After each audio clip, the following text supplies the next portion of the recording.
Hi all, I'm your host Cryptic and welcome back to the channel. In today's video, I'm going to be going over the grind glitch in Gran Turismo 7. I've done two videos on it previously, but I've had so many questions come up since those two videos. I figured a third video is required. I'm hoping this will be the last video in particular this topic in Gran Turismo 7 being the grind glitch on Tri-Oval for Daytona. But nevertheless, I'm going to go through that now, explain everything, what cars you need, what tunes you need, and the questions that keep coming up, does this still work? So when you get into your garage, you're going to need two out of three vehicles. You obviously need the Tomahawk. You need the SRT Tomahawks X VGT. You need the Honda Beat 91 and the Honda S660 2015. As long as you have one or the other between the Beat and the S660, it's good enough. They're both going to get you either just below 2 million an hour and the other one just above 2 million an hour. Honestly, it's negligible, whichever one you use, but if you have at least one of them, that's great. The Beat needs an engine swap, the S660 does not. That's also another big difference. So if you want to do this grind in the less optimal amount, being not at level 50 with engine swaps available, then go to S660 route. Now I've got a new tune on it for slow for the Tomahawk, and this is the tune that you will need. Basically the whole point of this tune is to stagger the Tomahawk enough that you can pass them, and then it's sort of hang out on the wider side on the right side of the track for Daytona Oval and just be free to just lap them. The biggest change in this is basically the gearing. So top speed I've left at 500, but the gearing, you want to get to this or close to this. Now my setup is in kilometers, not miles per hour. I'm based in Australia, so kilometers is what we know. That's what I do. So as long as you can get to gearing that roughly looks like that graph, you're good to go. If you can't get it exactly the same, it's not an issue. 90% or so matching is perfectly good enough. And that's pretty much it. You just want to be able to fully customizable transmission and the ECU. Otherwise, there's no real other parts that the Tomahawk needs. So once you have that done, pick between either the Beat or the S660. Usually they come up on the used car dealership. As soon as they come up, just grab one if you don't have one, but you should have hopefully one by now if you've been playing it long enough and done all your menus. You need a low PP setup and a high PP setup. Now the low PP, this is what tricks the AI side of the game, that you get the max payout, and this is the load you want. As you can see, it's got the engine, the K20C1 Civic 2020. That's the engine it needs. That's what you need to swap it to if you're using the Honda Beat, right? And this is the tune that you want to do for the low. Some of these low tune stuff may not make sense, as in it should improve performance, but the Beat is quite a quirky vehicle, and what normally improves performance actually lowers the power point value or the performance point value of the vehicle in Gran Turismo 7. So this is everything that you need. Because I get asked about this all the time. I have shown them in the other videos, but I'm gonna sort of keep it up here as long as possible and as much detail as possible for you all, so it's easy to follow. Then you want a high PP sheet, so you want to save two different sheet names, right? Same racing hard and softs in the rear need them. If you do the softs at the front, it tends to just spin out in donuts. But this is what you want to do. There are no individual gearing changes for this. Just the top speed set to 300, you want nitrous installed, and you want all of this installed at the best that you can do with that engine swap. If you don't have the engine swap, then go with the S660, which I'll show you right here. S660 has comfort, hards, and front and back for the low PP. And as you can see, all the other tunes are there, all the parts, right? And then you want to do the high PP, same thing you're doing with the Honda Beat.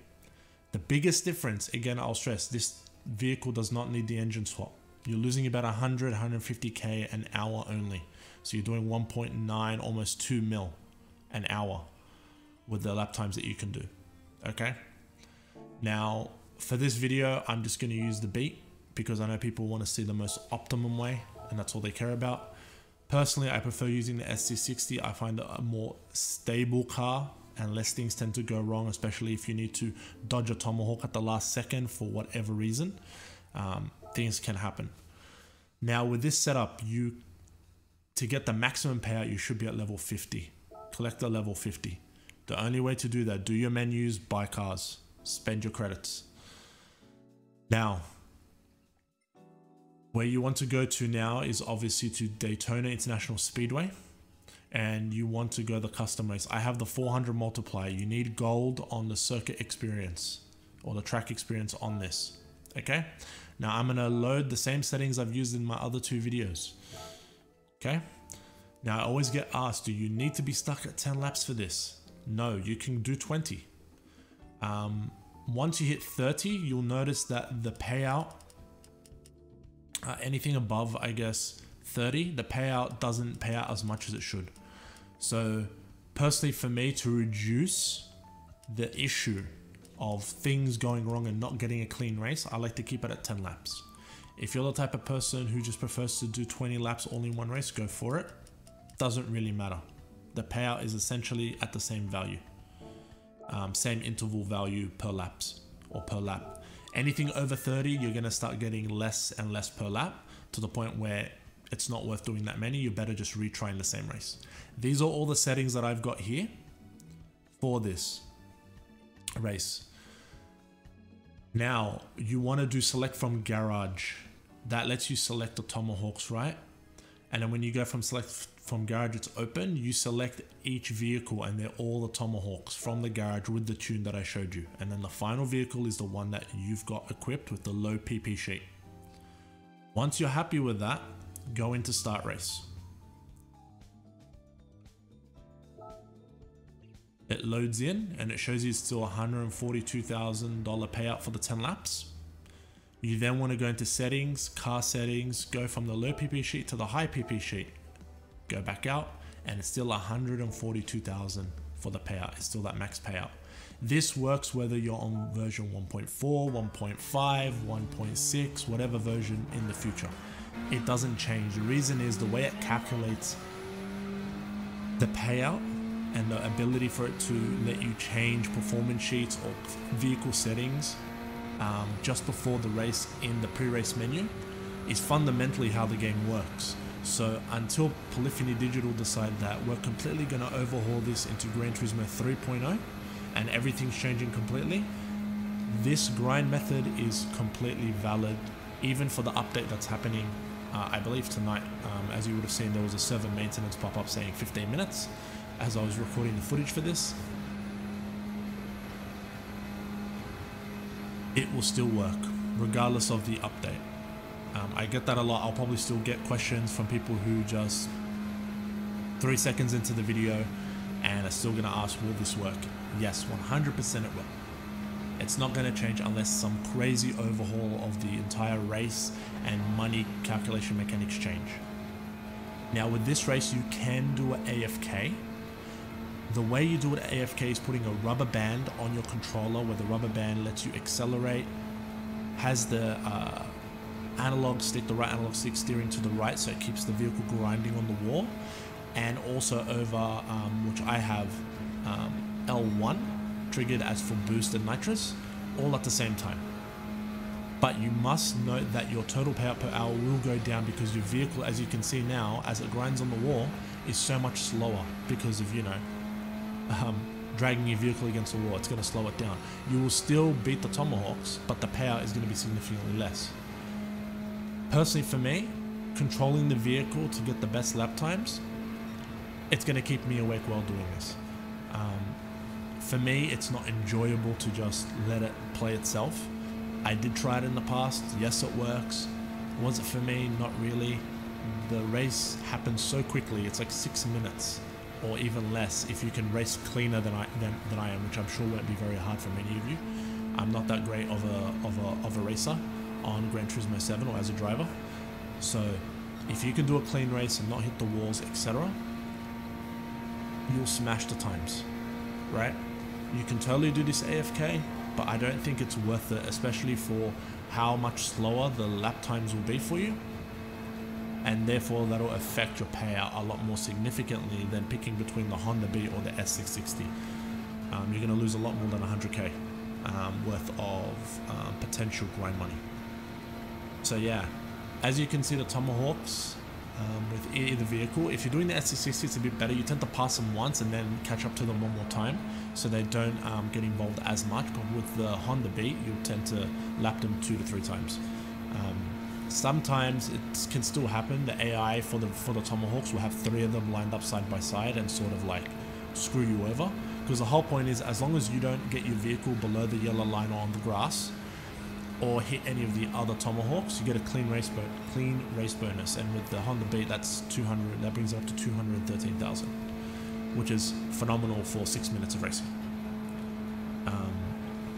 So yeah, it absolutely works.